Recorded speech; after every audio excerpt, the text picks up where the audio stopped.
베델로 올라가자라는 제목으로 말씀을 드리겠습니다.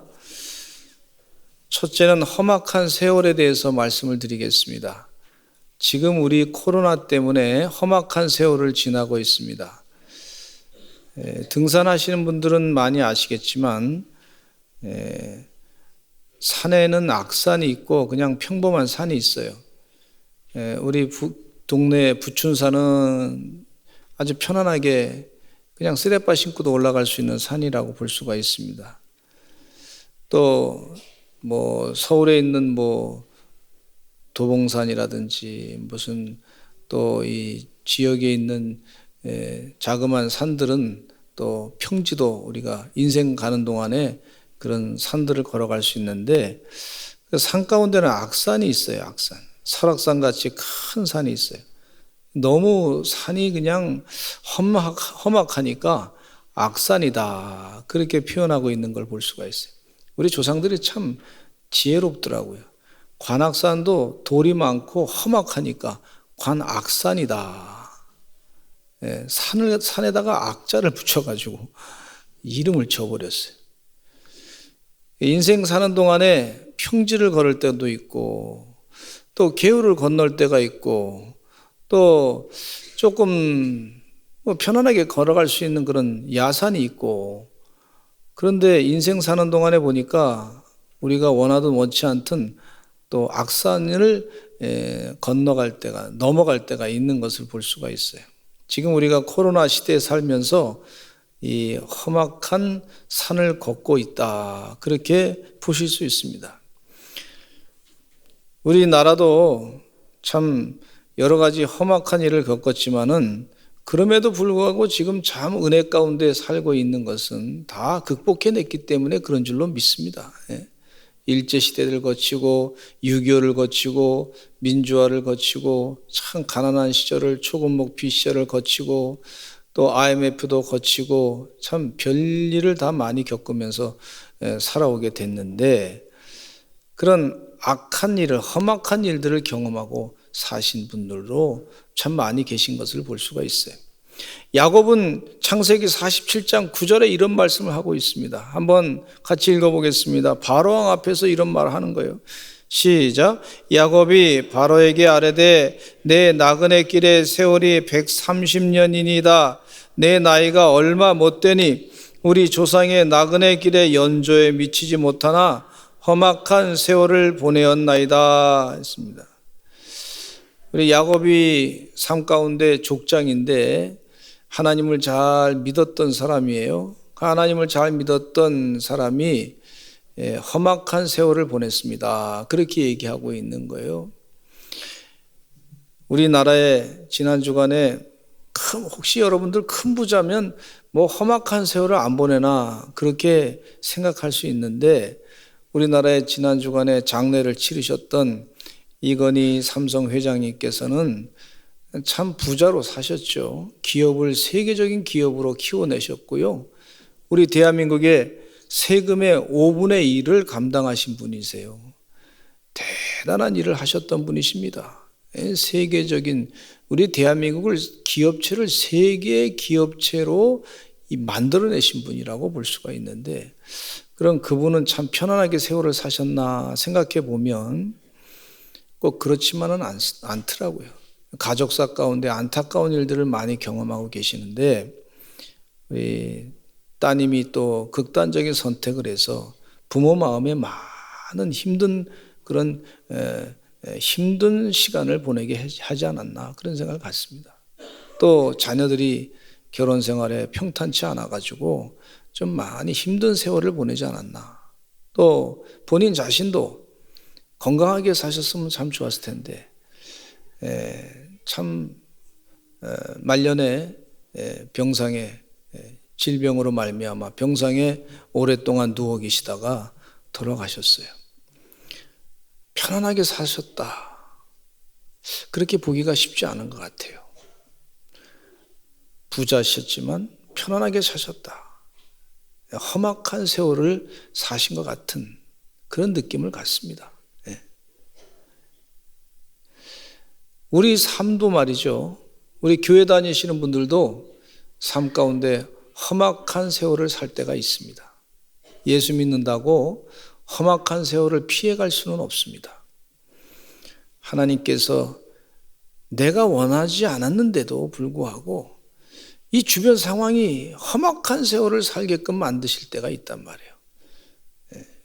그 마귀가 줄 수도 있어요.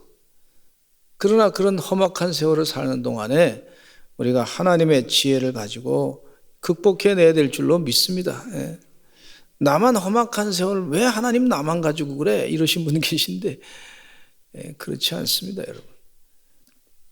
다 험악한 세월을 살고 있었어요.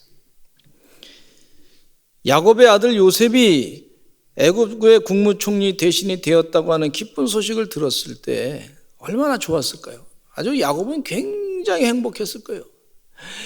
죽었던 아들이 살았다는 얘기도 기뻤을 뿐만 아니라 그 아들이 말이죠, 애굽의 세계의 가장 권력이 센 사람, 가장 부유한 사람, 이 부유한 사람의 그 나라의 제2인자가 됐어요.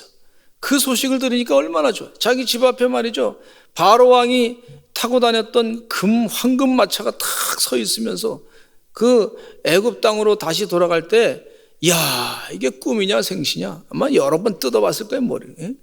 이게 꿈이냐 생시냐? 이렇게 좋은 수가 있냐 말이지. 그러면서 갔는데 그 바로왕 앞에 서가지고 바로왕 앞에 잘못했기 때문에 혼나기 위해서 앉아 계신 것도 아니고, 바로왕이 애굽의 국무총리 대신인 요셉을 신뢰하니까 요셉의 아버지를 바라보면서 물어본 거예요. 내 나이가 몇 살입니까? 당신 나이가 몇입니까? 물었어요. 그러면 야곱이 대답할 때 제가 130입니다 라고만 얘기하면 될 텐데 그렇게 얘기하냐고. 130입니다. 그런데 그 130년 동안에 험악한 세월을 살았습니다. 묻지도 않았는데 얘기하신 거예요. 얼마나 답답하셨으면, 힘들으셨으면 그렇게 얘기하셨을까? 한번 따라서 하실까요? 험악한 세월을 살았습니다. 험악한 세월을 살았다. 야곱의 삶이 참 힘들었기 때문에 묻지도 않은 대답을 하신 것을 볼 수가 있어요.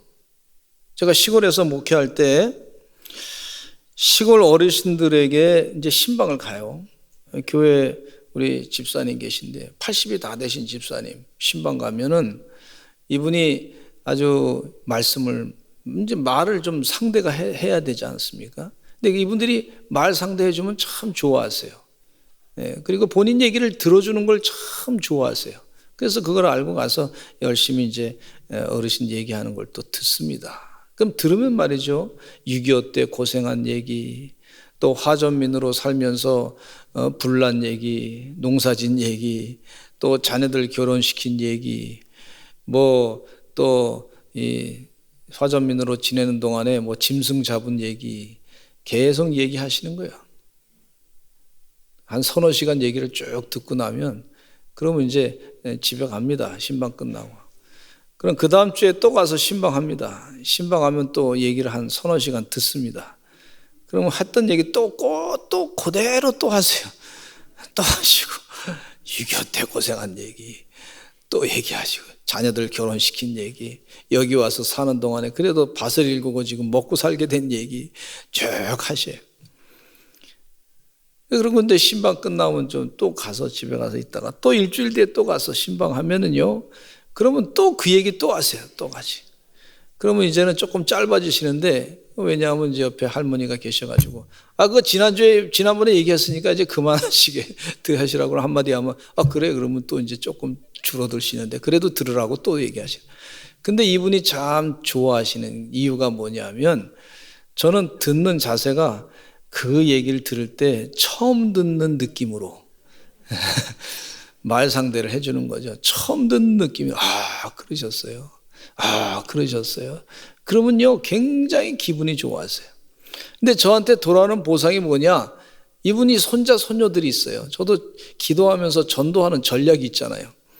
그러니까 손자, 손녀들이 그 전도사님 참 훌륭하시다고, 인격적으로 훌륭하시다고, 배울 게 있으신 분이다고.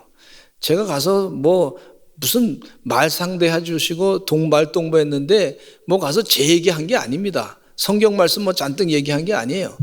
그냥 본인 얘기 충분히 들어주니까요. 기분이 좋으시니까 이분 얘기가 뭐라냐면 내 힘든 세월을 알아주시는 분이 바로 이 전도사님이시다. 그래가지고 손자 손녀들 다 교회 가라고. 그래서 전도가 되는 거예요. 할렐루야. 이분이 험악한 세월을 살았는데 힘든 세월을 사셨어요. 근데 힘든 세월을 사신 것에 대해서 누가 좀 들어주고 알아줄 사람이 필요한 거예요. 사실 야곱이 내 힘든 세월을 살았다 하면서 말이죠, 자식들에게도 얘기를 별로 안 했던 것 같아요. 성경 말씀에 보니까 자녀들에게 나 힘들게 살았다 이놈들아 뭐 이렇게 별로 얘기 안 하셨더라고. 근데 힘들게 사는 것에 대해서 바로 왕한테 가서 얘기한 거예요. 물론 하나님께 기도 많이 하셨겠죠. 그런데도 이 마음에 아직도 풀어지지 않은 부분들을 바로 왕 앞에 가가지고 내 험악한 세월을 살았습니다. 그렇게 얘기한 것을 볼 수가 있어요. 험악한 세월은요, 살기가 쉽지 않습니다. 그러나 내가 원해서 험악한 세월을 또 원한다고 해서 피해갈 수 있는 것도 아닙니다. 물론 야곱이 본인 스스로 험악한 세월을 만든 일정 부분의 책임도 있어요. 형의 장자권을 팥죽 한 그릇에 샀습니다. 형의 장자권을 변장해가지고 아버지 이삭을 속이고 가로챘습니다. 그로 인해 가지고 고향을 떠나서 20년 동안 삼촌 라반의 집에 가서 일하게 됐어요. 아버지를 속였더니 본인도 삼촌 라반에게 속임을 당하게 됐어요. 형 에서를 20년 만에 다시 만나게 돼서 화해하게 되었지만 에서와 야곱은 한 곳에 살 수 없었던 것입니다. 야곱은 에서의 영향권에서 아무래도 벗어나고 싶었어요. 형이 언제 또 마음이 돌변할 줄 모르니까 아마 그런 마음이 조금 있었으리라 생각해요. 그러니까 형 에서의 영향권에서 벗어나서 세겜의 자리를 잡게 되었습니다. 험악한 세월을 살기 원치 아니었던 야곱은 세겜의 지배자인 하몰에게서 땅을 샀습니다. 주장 하몰에게 땅을 사가지고 그 대가를 다 지불하고 그곳에 가서 이제 하몰의 지도력에 의해서 이제 사는 거예요. 그러면 이제 나이 들어서 사는데 좀 평안하게 살고 싶지 않습니까? 무슨 뭐 좀 험악한 일을 당하고 싶지 않잖아요. 좀 편안하게 살만하다 그렇게 생각했어요. 이리저리 옮겨 다니다가 이제 마지막에 정착한 땅이라 그렇게 생각했어요. 이웃 부족들과도 평안하게 살기를 원했던 것입니다. 나이도 들어서 더 이상 다툼에 싸움에 휘말리는 것이 싫었던 야곱이었습니다. 조용히 인생을 정리하는 삶을 살기를 원했는데 평화롭게 사는 듯하는 그런 상황 가운데서 야곱이 레아에게서 낳은 딸 디나가 있었는데 디나가 이웃 여자들과 또 아무래도 사귐이 있었을 거 아닙니까? 그가 이웃 여자들과 처녀들과 같이 가서 이렇게 어울려 지내는데 디나가 그 땅 여자들과 만나러 외출했을 때 갑자기 납치를 당했어요. 그 땅의 주인이고 지배자인 하몰의 아들 세겜이 납치를 한 거예요. 그러니까 납치한 사람도 이 참 굉장한 그 땅의 지배자인 하몰이라고 하는 사람에게 그 아들에게 이 납치를 당한 거란 말이에요. 야곱이 생각해 보니까 이게 기가 막힌 일이에요. 이걸 어떻게 풀어갈까? 전전긍긍하고 있었던 것을 볼 수가 있습니다.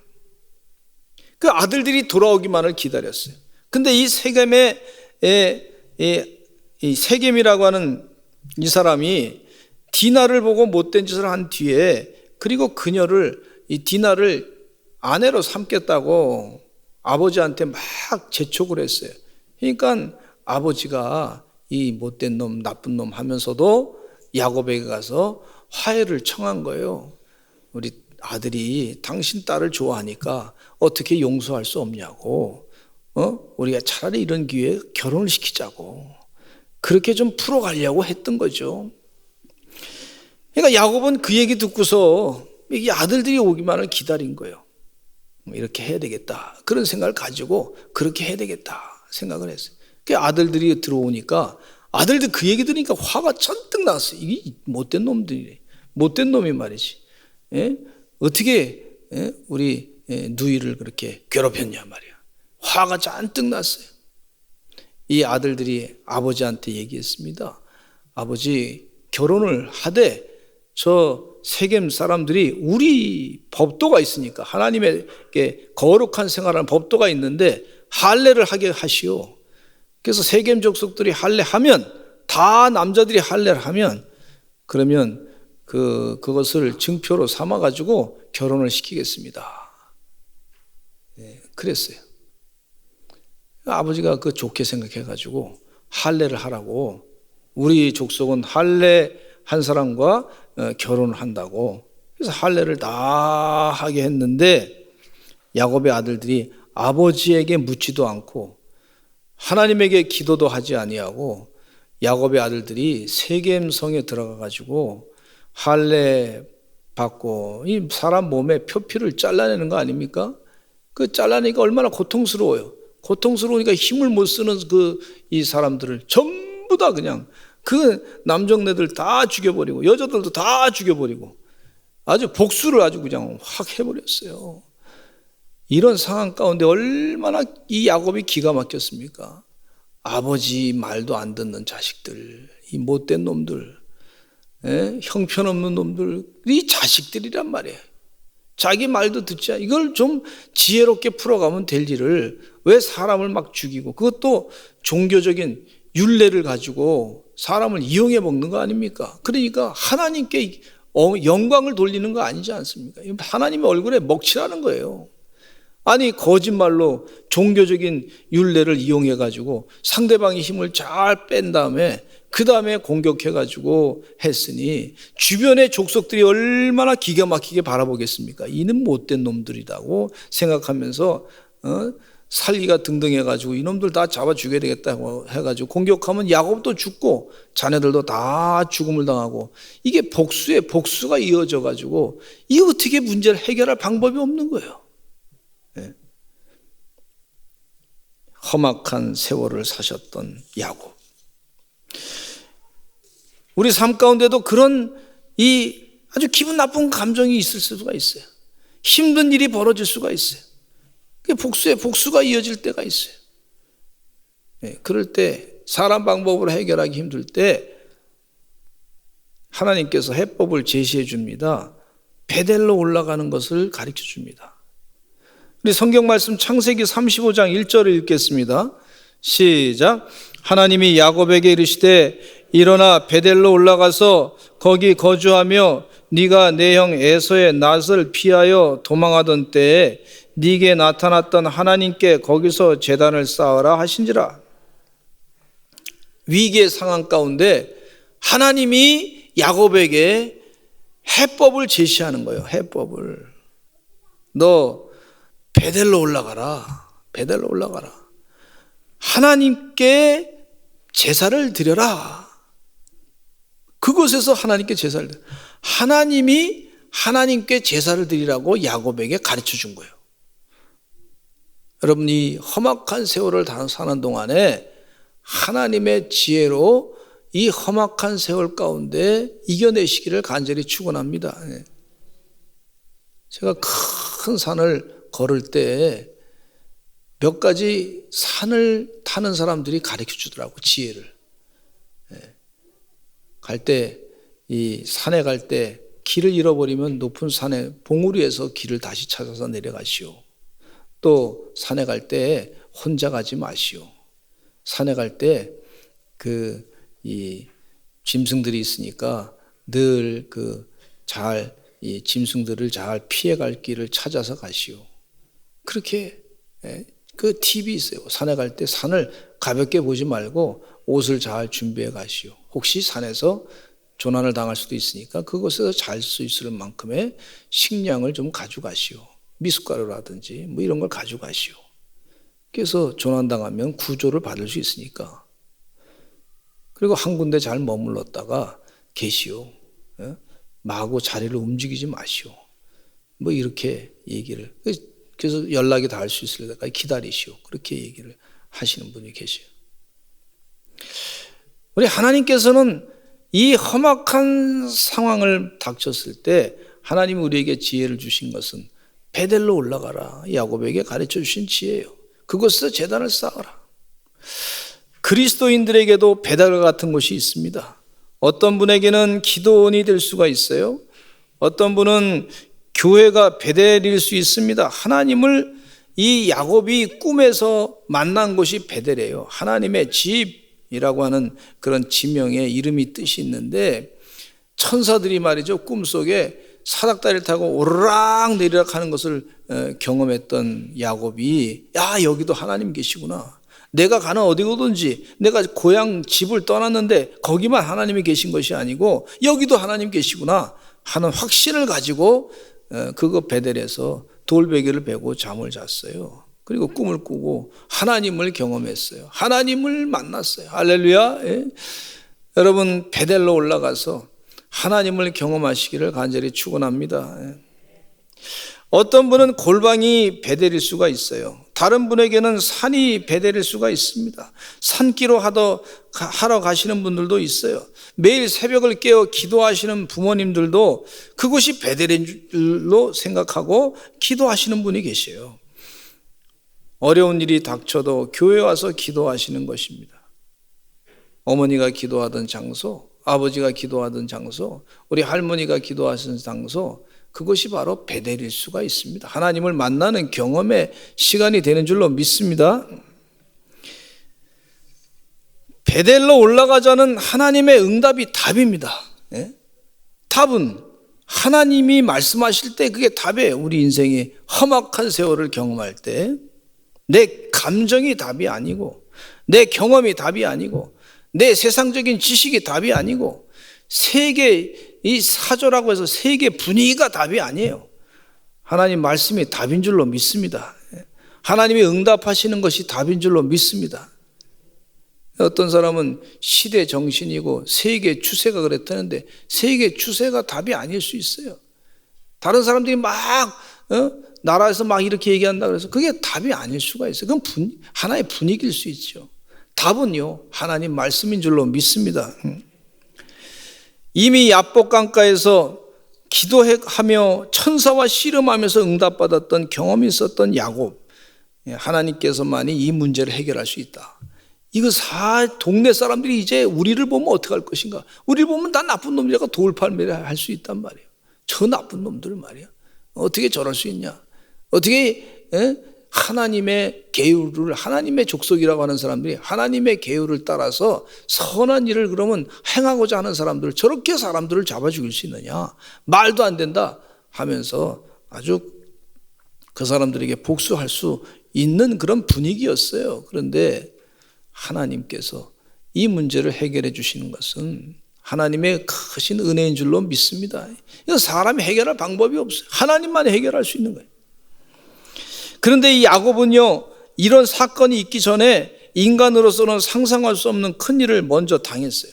라헬이 난산 중에 베냐민을 낳고 세상을 떠났습니다. 아주 마음 가운데 큰 상처를 경험했어요. 아주 그냥 괴롭힘을 마음 가운데 당했습니다. 사랑하는 아내를 묻고 묘비를 세운 곳에서 그의 아들 르우벤이 자기 서모인 비라와 통관을 했습니다. 참 이게 기가 막힌 일이 벌어졌어요. 사람으로서는 행하지 말아야 될 일이, 하나님 보기에 부끄러운 일을 우리 이 큰아들 르우벤이 행한 거예요. 야곱의 큰아들이. 근데 얼마나 마음이 답답했습니까? 참 처량했을 거예요. 야, 어떻게 이럴 수 있냐? 더 이상 자신의 인생을 스스로 책임질 수 있는 처지가 아닌 그런 상황. 아들들에게 또 의지할 수밖에 없는 나이 많이 먹으신 분 말이죠. 이러한 상황에서 일어난 기가 막힌 사건은 너무나도 마음이 아픈 그런 상황이었어요. 그럼에도 영적인 권위를 가지고 자식들에게 요청합니다. 내가 하나님 음성을 들었으니까 이제 베델로 올라가자. 베델로 올라가자. 자식들이요, 베델로 올라가는데 그냥 올라가는 게 아니라 뭐라고 하냐면 이 35장 2절로부터 쭉 말씀해 보니까 이방 신산들을 버리고 자신을 정결하게 하고 너희들의 의복을 바꿔 입으라. 그동안 이방 신상들 다 있던 거 다 버려라. 그러니까 4절 말씀에 이렇게 말씀하고 있어요. 한번 같이 읽어보겠습니다. 4절에 35장 4절 시작. 그들이 자기 손에 있는 모든 이방 신상들과 자기 귀에 있는 귀고리들을 야곱에게 주는지라. 야곱이 그것들을 세겜 근처 상수리 나무 아래 묻고 모든 걸 다 그냥 다 묻어버리고 그동안 여기 살았던 거 다 정리하고 이방 신사를 다 벗어버리고 이제 하나님께 다시 하나님을 찾아가자 그랬어요. 그랬더니 하나님께서 그에게 응답해 주셨는데 얼마나 큰 축복을 주셨냐면 생명을 유지할 수 있게끔 하신 것을 볼 수가 있어요. 우리 창세기 35장 5절 읽겠습니다. 시작. 그들이 떠났으나 하나님이 그 사면 골들로 크게 두려워하게 하셨으므로 야곱의 아들들을 추격하는 자가 없었더라. 야곱의 아들들을 추격하는 자가 없었다. 하나님이 도와주신 거 야곱이 잘 알았습니다. 자녀들도 하나님이 도와주신 거 잘 알았어요. 깨달았어요. 야곱은 엄청난 축복을 받았어요. 이 위기를 어떻게 극복하느냐? 위기를 극복하고 생명을 유지할 수 있게 해주신 분은 하나님이세요. 야곱의 아들들에게 이 아버지의 영적인 권위가 다시 살아나는 그런 은혜의 시간을 가졌던 걸 볼 수가 있어요. 야곱은요, 이 화가 많이 났을 거예요. 자식들 때문에. 말 없이 말이죠. 잘못된 행동을 하는 자식들, 나쁜 놈들이죠. 자기가 낳은 자식이지만 너무 속이 많이 상했을 거예요. 사랑하는 자식이지만 너무 속이 말도 안 듣는데, 그래서 화가 난 상태에서 자식들에게 저주도 할 수 있을 거예요. 그러나 참았습니다. 아니면 병들어 누웠을지도 모릅니다. 혹은 극단적인 선택을 할 수도 있었을 겁니다. 그러나 야곱은 하나님의 명령을 따라서 베델로 올라간 거예요. 하나님 도와주세요. 하나님 응답이 답입니다. 그리고 하나님을 의지했던 걸 볼 수가 있어요. 우리 서산제일감리교 성도들은 험악한 세월을 당할 때 베델로 올라가시기를 간절히 축원합니다. 하나님을 더 한번 만나시기를 간절히 축원합니다. 이 본문에서 얻을 수 있는 교훈은요, 험악한 세월을 지내는 동안에 분노 감정을 제어해야 될 줄로 믿습니다. 이 성령의 9가지 열매 가운데 그 마지막이 절제예요. 절제하셔야 될 줄로 믿습니다. 분노를 내려놓으시기를 간절히 축원합니다. 야곱의 아들들은 디나가 어려움을 당하는 것에 대해서 원수 갚는 일에 먼저 관심을 가졌어요. 그러니까 분노 감정이 자꾸 일어났어요. 하나님 앞에 엄청난 범죄를 지었죠. 할례는요, 지극히 하나님 앞에 거룩하게 살겠다고 하는 그런 신앙적인 결단입니다. 결단. 근데 이 결단하는 것에 대해서 그걸 이용해서 세겜의 족속들을 디나와의 결혼의 조건으로 할례를 받게 하기 위해서, 그래서 다 할례를 받게 했단 말이죠. 좋은 일을, 이 세겜 족속들은 좋은 일을 해야 되겠다. 우리가 신앙적으로 살아야 되겠다. 하나님의 축복을 받기를 바란다. 이참에 아예 우리가 잘못했는데 회개하는 마음으로 우리가 다 할례 받자, 이렇게 한 거예요. 그걸 이용해 가지고 이 아브라함의, 야곱의 족속들이, 자녀들이 말이죠, 다 세겜 족속을 다 죽여버린 거. 이거 엄청난 큰 잘못을 저지른 거죠. 실수를 한 거죠.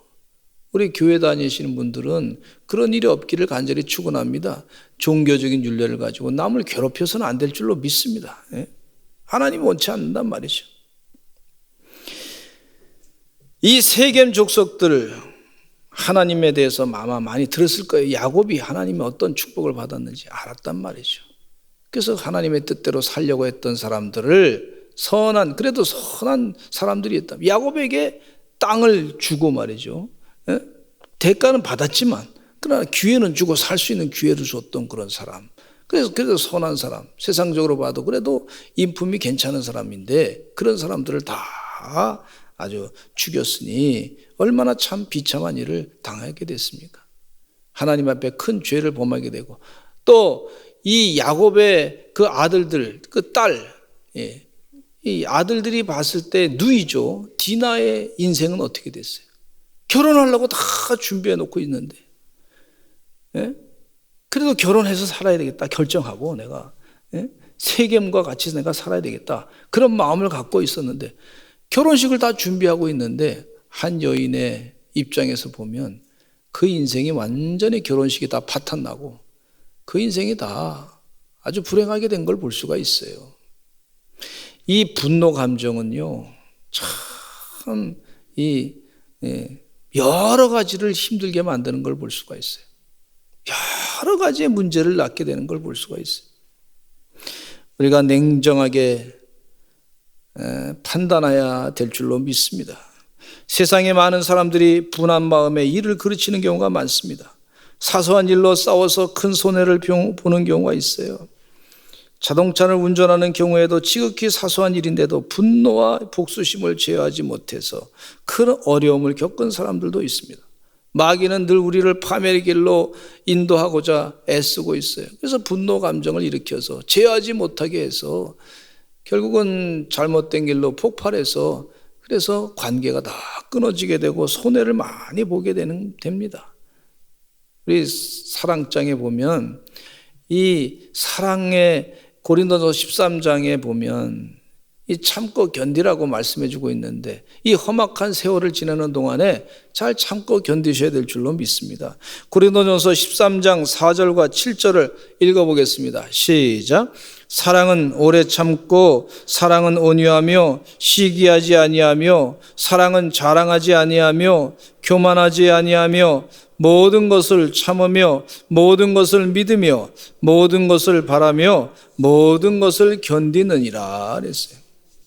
이 성격이 급한 사람들의 실수를 보게 되는데 가인은요 동생 아벨을 쳐 죽였어요. 이유가 뭐냐면 하나님께서 자기 예배를 안 받으셨다고, 제물을 안 받으셨다고, 동생 건 받았다고. 그럼 좀 참았다가 하나님 제가 잘못한 것 있으니 가르쳐 주시기 바랍니다. 그거 구하면 얼마나 더 좋았겠어요. 그리고 다음에 제물을 잘 또 바치면 되는 거 아닙니까? 그러면 하나님이 자비하신 분이신데 그걸 받아들일 텐데 하나님의 자비하심보다도 그걸 구하기보다도 자기의 분노의 감정에 의해서 인류 최초의 살인자가 된 걸 볼 수가 있어요. 그러니 아버지 마음에는 또 얼마나 더 마음에 힘든 걸 줬겠습니까? 살인자 자식을 두고 있는 부모님 마음은 또 어떻겠어요? 얼마나 마음이 힘들었겠어요? 여러분, 성격이 급해서 분노 감정을 제어해달라고 급한 성격을 가지지 마시고 제어해달라고 기도하시는 여러분 되시기를 간절히 축원합니다.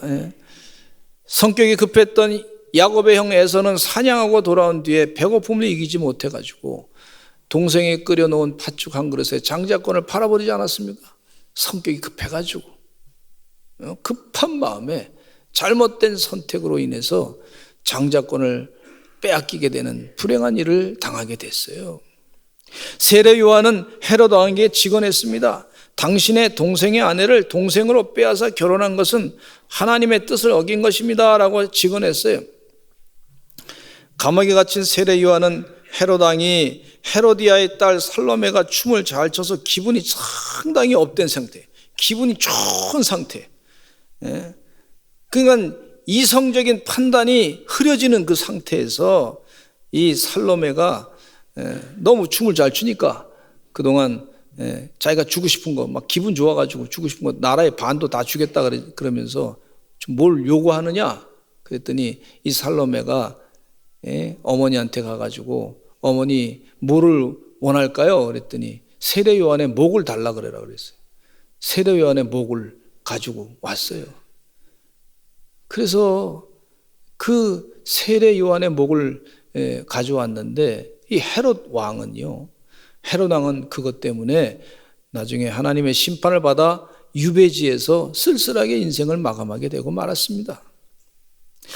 헤롯의 손자인 헤롯 아그리빠는 자신이 사람들 앞에서 연설을 한 뒤에 사람들이 자신을 바라보면서 그러면서 야, 이 헤롯은 막 그냥 신의 목소리라 막 아부하는 얘기죠. 아부하는 얘기. 신의 목소리라 그렇게 하니까 기분이 막 업돼가지고 그때 정신을 차리고 이거 하나님께 영광 돌려야 되는데 하나님께 영광 돌리지 않고 있다가 열병에 걸려가지고 벌레에 물려 나중에 죽게 되고 만 것을 볼 수가 있어요. 여러분, 우리의 감정이 답이 아니고 하나님의 뜻이 답인 줄로 믿습니다. 그래서 분노 감정을 제어할 줄 아시는 하나님의 종들이 되시기를 간절히 축원합니다. 이 험악한 세월을 사는 동안에, 힘든 세월을 사는 동안에 더 하나님께서 우리에게 요구하고 깨우쳐 주시는 것은 뭐냐면 인내심입니다. 인내심, 절제하는 마음, 그 마음을 가지고 살아가시기를 간절히 축원합니다.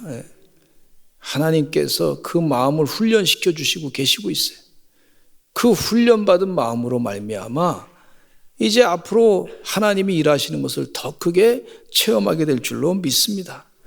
험악한 세월을 사는 동안에 인내의 지혜가 필요한 줄로 믿습니다. 우리 다 같이 주여 한번 외치시고 통성으로 기도하겠습니다. 하나님의 지혜로 인내하게 해 주시옵소서.